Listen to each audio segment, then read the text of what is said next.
Good morning, children. Welcome back to the civics class. We have finished with the chapter What is Democracy? Why Democracy? Now we will begin with the chapter Democratic Rights.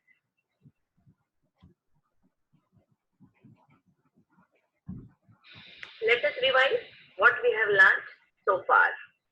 India is a democratic country.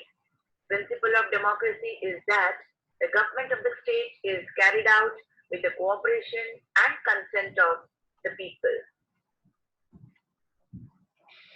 According to Abraham Lincoln, democracy means a government is elected of the people, for the people, by the people. We even learned democracy is accountable form of government. Democracy improves the quality of decision making. Democracy provides a method to deal with differences and conflicts. Democracy enhances the dignity of citizens. Today, we are going to learn how our lives without rights. Rights are like what air, water, sunlight, and soil are for the seed. They have to be in proportion required. Too much water or too much sunlight can spoil the seed. Rights are essential conditions that help us to make the best out of ourselves. So life without rights is like a seed which has all the potential of becoming a tree but will never germinate. To understand more clearly how the life would be without rights, here I am going to give you a real life example, prison in Guantanamo Bay. What happened? About 600 people were secretly picked up by the US forces from all over the world and put in a prison in Guantanamo Bay, an area near Cuba controlled by American Navy. Anna's father, Jamil al-Banna, was among them. The American government said that they were enemies of the US and linked to the attack on New York on 11 September 2001. In most cases, the governments of their countries were not asked or even informed about their imprisonment. Like other prisoners, al-Banna's family got to know that he was in that prison only through the media. Families of prisoners, media, or even UN representatives were not allowed to meet them. The US Army arrested them, interrogated them, and decided whether to keep them there or not. There was no trial before any magistrate in the US, nor could these prisoners approach courts in their own country. Amnesty International, non-governmental organization. An international human rights organization collected information on the condition of the prisoners in Guantanamo Bay and reported that the prisoners were being tortured in ways that violated the US laws. They were being denied the treatment that even prisoners of war must get as per international treaties. Many prisoners had tried protesting against these conditions by going on a hunger strike. Prisoners were not released even after they were officially declared not guilty. An independent inquiry by the UN supported these findings. The UN Secretary General said the prison in the Guantanamo Bay should be closed down. The US government refused to accept these pleas. The case of Guantanamo Bay looks like an exception, for it involves the government of one country denying rights to citizens of another country. Let us therefore look at the case of Saudi Arabia and the position of the citizens with regard to their government. Consider these facts. The country is ruled by a hereditary king and the people have no role in electing or changing their rulers. selects the legislature as well as the executive. She appoints the judges and can change any of their decisions.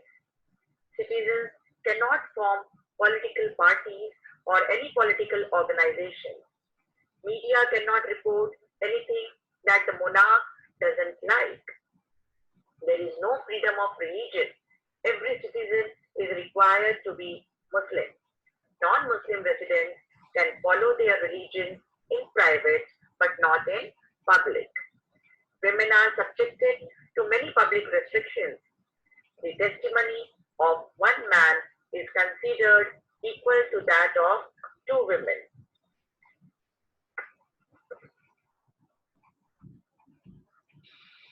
This is true not just of Saudi Arabia. There are many countries in the world where several of these conditions exist. You might think that this is possible in an absolute monarchy, but not in countries which choose their rulers. Just consider the story from Kosovo. This was a province of Yugoslavia before it split. In this province, the population was overwhelmingly ethnic Albanian. But in the entire country, Serbs were in majority. A narrow-minded Serb nationalist, Milosevic, had won the election. Here in the map, you can see the red color mark is Kosovo and very close to Serbia. That is how the dominant population was Serbian. His government was very hostile to the Kosovo Albanians. He wanted the Serbs to dominate the country.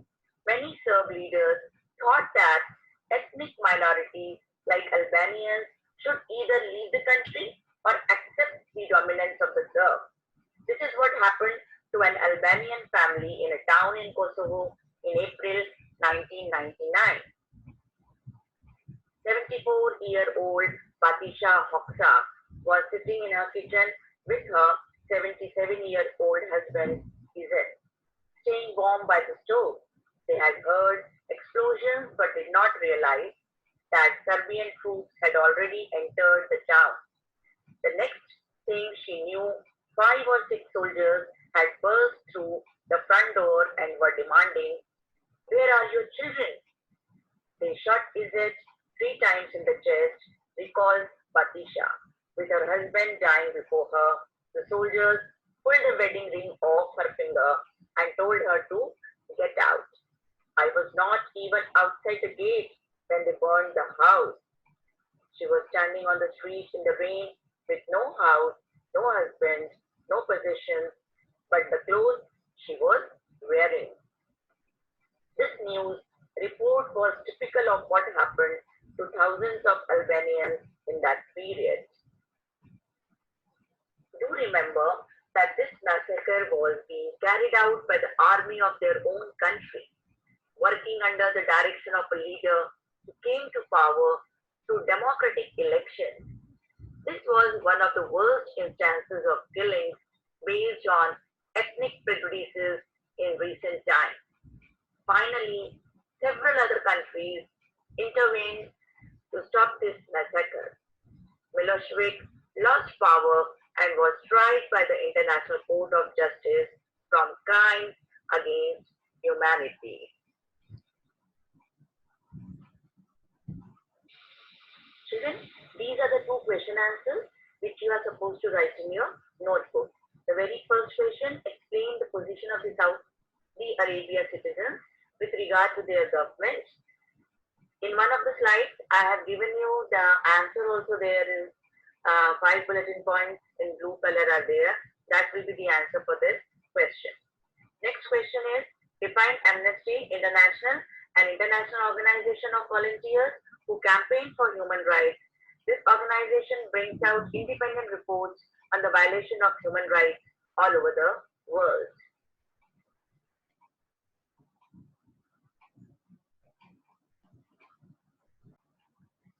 Children, these are the textbook pages for your reference. You can read them. Thank you.